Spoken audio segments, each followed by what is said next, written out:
I believe we have Ajay Dua also with us on the broadcast, former Secretary, Ministry of Industry and Commerce. Mr. Dua, thank you so much for speaking us this morning. I wish it was a more pleasant time. However, it is important for us to also remember the man Mr. Ratan Tata was. He set such an amazing example over the years for all of us. What is it that you remember about him, sir? Devika, thank you for having me on the show. And excuse my informal dress. I'm out of the country and just got a short notice. That apart, uh, I remember him. I'll remember and pay my tribute to the dawn of Indian industry and, and an example of what a man should be through three anecdotes with which I've had some interaction. One was in the early 80s, no, sorry, late 80s. Mr. Ratan Tata had a habit of walking his dog, a golden retriever, next to his house. He used to stay in Colaba, Bombay. He will walk it in what's called the United Services Golf Club, or United Services Club. And we were three or four of us were playing on the course, and he was lazing around with his dog in the center of the fairway because it was a balmy, sunny afternoon. So he was, and one of our, I wasn't a long hitter. One of my four balls, who used to work for Ratan Tata incidentally in Nelco, of which he was the chairman, National Electronic Company. Before he became the group chairman, etc., he was given the charge of turning around Nelco. He hit a ball which almost hit him, and all through he kept cursing my colleague, saying, "This guy stopped my ball, it would have gone another 10 yards or 20 yards." Till he reaches closer and he says, "Oh, what, look here, my chairman." And he rushes there to apologize to him. And he says, "Oh, I was worried about my dog, that you might have hit my dog. Don't worry about me. And I'm happy you couldn't get him." That was the man. He would invariably make a serious situation, turn it into a lighter one, lighter vein, and win you over. That was my first time I ever saw him or encountered with him, or had an encounter with him, and no kind of remorse. He apologized, "Sorry, I didn't realize anybody could hit such a long ball, and I thought I was safe," etc., apologizing to the four of us about that. The I was pointing this out to show this love for animals in him was particularly accentuated. All his life he looked after dogs. And his assistant Shantanu Naidu and he became friends. A 32-year-old boy who was his executive assistant till yesterday became friends because Shantanu had invented a collar which could be put around stray dogs so that they are recognized at night. It used to shimmer, and that nobody will run over them, etc., as happens very often. They shared a love for dogs. He took him into his office, not only for his love for dog, of course, for his innovation abilities, and they were the closest till yesterday. And if you just browse through Shantanu's tribute to his boss, is heart-rending. Not only animals, I was moving on to say he spent 60% of his profits only on philanthropy. All right, somebody might say he didn't have a family, he didn't need to spend. But this was as a conscious decision that he was living for humanity. And what kind of things would he do? Now I moved to Delhi as a Secretary Industries of Government of India.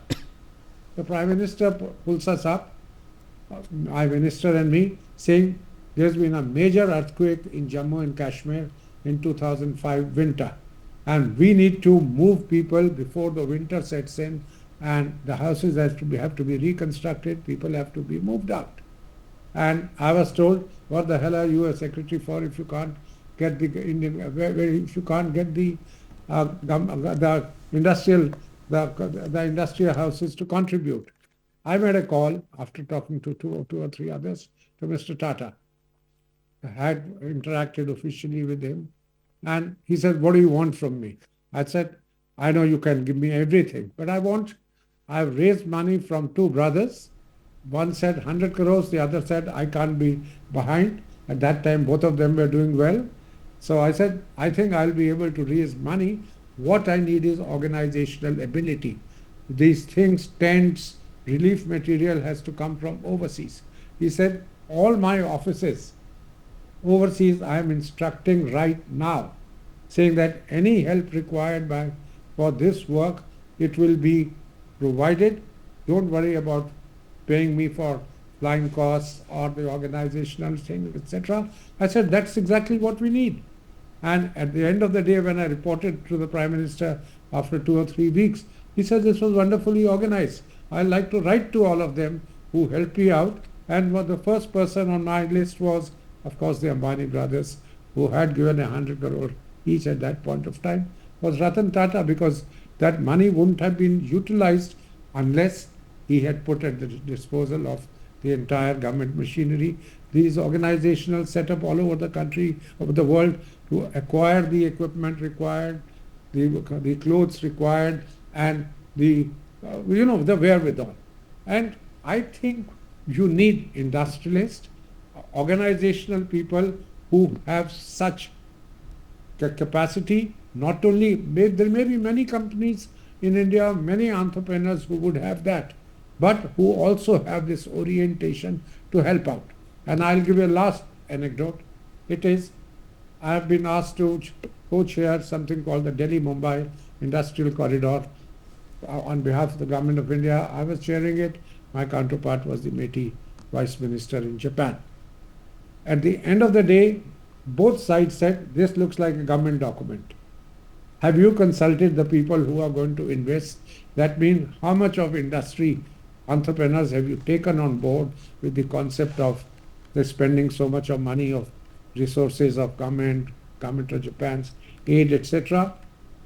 Ratan Tata agreed to host a meeting of the Japanese entrepreneurs and the Indian ones, a 2-day meeting which he attended entirely himself at the Taj Hotel. From morning to evening, he was there both the days. When we were drawing up the minutes, all that Ratan Tata said, that I have absolute faith in you, that you will do it exactly what happened. But can I just run by it once, what you are saying? Look at the way that he would treat. He knew that there were defects. He says, one of the finest documents I have ever seen, coming from a government bureaucrat. It captures everything. But shall we put this also in? Shall we do it that? 2 or 3 things, the orientation, and at the end of the day, the document had changed. But it came from him with such finesse and such ability to carry a team. The Japanese, who are very finicky about every word and others, they had not a word to add to the document, which their Vice Minister and I had prepared, and Ratan Tata had seen it, and it brought such value to the project and to the concept. The Japanese subsequently agreed to open up their purses and hugely assisted it. So his vision was far beyond, I would say, the ordinary. He could think far. He internationalized the business, as was just pointed out by Dr. Bhattacharya, to acquiring assets outside. All right, something can go wrong. Chorus, the steel mill of US, in the UK, the Anglo-Dutch steel mill, probably it was Yes. took the money, but the rest of it, whether it was Jaguar, whether it was his other expansion of TCS, he listed the company, then expanded it the world over. He set up Tata Teleservices. It wasn't there before that. The Tata Electronics is a tribute to his vision for technology, the need for technology. And today, you know how far it's gone. It's gone into semiconductors and others. Absolutely. And finally, I would say a business like the Tata Motors, where the Tata Motors is one of the leading EV companies of the country. They all came from Ideas came from him, implementation would have been elsewhere. We need such people who carry their responsibility lightly, and are able to run a team and grow their empire, at the same time be of immense use to the society. For more such videos, subscribe to the Newsx YouTube channel, hit the bell icon.